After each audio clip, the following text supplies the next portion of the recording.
So, this is an interesting conversation that we can dive into. We've got 50% actual stuff that happened and 50% speculation.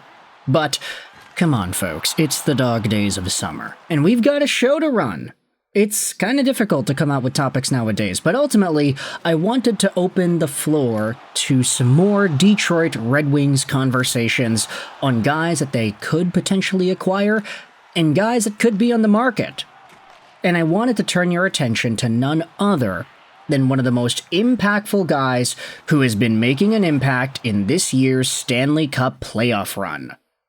It is none other than the Rat himself, the overtime game winner in game number 2 against Edmonton, Brad Marchand. Because Marchand, 37 years old, his contract is already expired. He's playing free hockey right now by being in the Stanley Cup Finals. But Marchand is in a pretty interesting spot because he is a very effective player.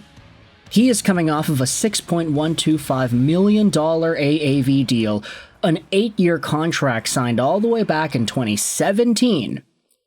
And a deal that was given to him right before he became a total monster, point-per-game, 100-point caliber guy. This year in the playoffs with Florida, he is at 17 points in 19 games, including 7 goals. He has been a beast.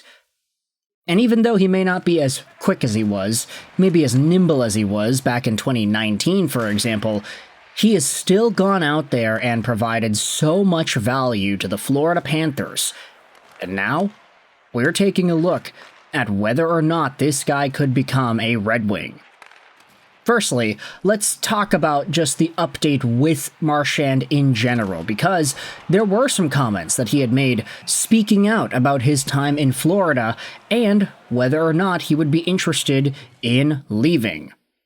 Let's go out there and take a look at this here. ESPN's Greg Wyshynski wrote and published about it on ESPN, so I'm going to leave a link in the description to this article. Marchand Muling returned to Florida, but he is focused on the Stanley Cup. Let's scroll down and read right here. Brad Marchand said he has considered re-signing with the Florida Panthers this offseason, but he stressed that his focus remains on winning the Cup before making any free agency decisions. Yeah, I've thought about it, but we'll deal with that in the future, Marchand said. The article goes out there and dives into how good he has been for the Florida Panthers and how he's gotten all these goals and he's arisen in the Stanley Cup final. Paul Maurice said, "I didn't appreciate how good Marchand's hands are. They're kind of in that Matthew Tkachuk mode. That's a set of hands that's at the top end. Those guys are special. He's an exceptional man. I really enjoy having him." Marchand said he has tried to avoid overthinking about free agency, with the Panthers tied at 1 in their series with the Oilers. The longest you can go is 2 weeks, so you're in the moment that entire time. You can't have your mind in any other place than right here and now, he had said. I've said it so often during this run. You have to enjoy these moments. They don't come often. There's no other thought in my mind right now. So, while it is true that Brad Marchand probably isn't thinking about signing with the Red Wings or staying in Florida or doing stuff like that at this stage of his hockey playing career, these 2 weeks are going to be just that. 2 weeks, and then by the time everything is over, they'll get back into the business mindset and try to think about where it is they could go. That's what a lot of these players are going to be doing. But Marchand right now is in win-now mode.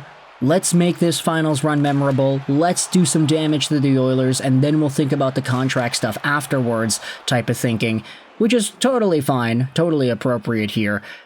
So where the Red Wings play into this entire thing, it's courtesy of an article posted on Detroit Hockey Now. I wanted to go out there and dive into this right here. It's The Daily by Kevin Allen from yesterday, how Marchand is still an intriguing UFA, plus some other NHL trade talk.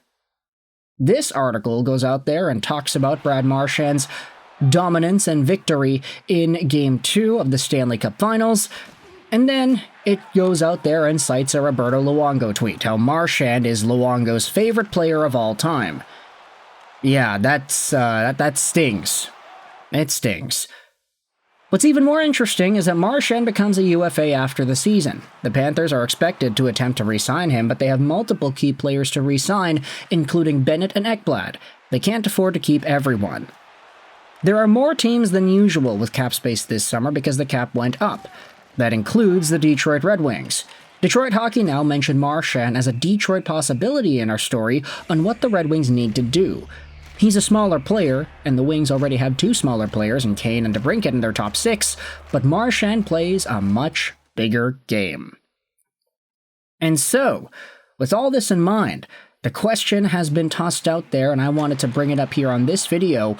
Do you think Brad Marchand is a reasonable candidate for the Detroit Red Wings? There have been folks going out there and wondering, saying, hey, you know, Stevie Y has already gone out there and shelled out big money to these older players in the past. Everybody brings up Kopp and Comfer. Everybody talks about Hall, Petrie, Sherratt, older guys that are in the tail end, the twilights of their NHL careers. The difference is, Brad Marchand is still a very legitimately talented player. The fact that he is near a point per game in this playoff run is substantial, and the fact that he had scored 51 points in 71 games played this season, all in the midst of getting traded to Florida. This is still a player who, if he is comfortable in a situation on a team and is playing the entirety of this season in that spot, could potentially be a 60, 65, maybe 70-point winger still. At 37 years old, it's obviously not projectable into the long term, but still, if Marchand's able to do that until he's 39 or 40, which is like highly unrealistic for most NHL players, but for Marchand, it's Marchand. This guy's really good already still.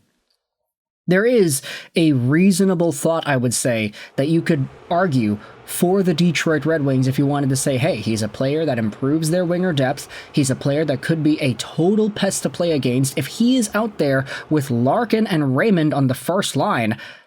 I mean, the tenacity and the playmaking and the soft hands, they could all mold together to create an offensive package that flows and just is able to bounce off of itself very well on that top line. Then you can have Kasper focus with DeBrincat and Kane if he comes back on the second line. If you bring in Jonathan Toews, okay, I don't really like the idea of playing Jonathan Toews on the second line over Marco Kasper, but if you have Toews in a penalty-killing third line role whilst giving him power play minutes with Kane, that actually doesn't sound too bad. But of course, it's all just speculation here, and I want you to let me know your thoughts in the comment section below. How do you feel about the idea of Brad Marchand going over to Detroit? And what are your thoughts on the comments that he had made about his future? He's thought about re-signing with Florida, but he's not focused on it right now. The Panthers have been speculated to potentially letting one or two or maybe even all of Ekblad, Marchand, or Bennett go in free agency. So they kind of have this one last hoorah opportunity to win the Stanley Cup and go out as a dynasty who had made the finals 3 years in a row and won that Grail twice. Let me know your thoughts in the comment section below about Brad Marchand and whether or not you think he's a fit for Detroit. I hope you enjoyed this video. Sign on, and bye.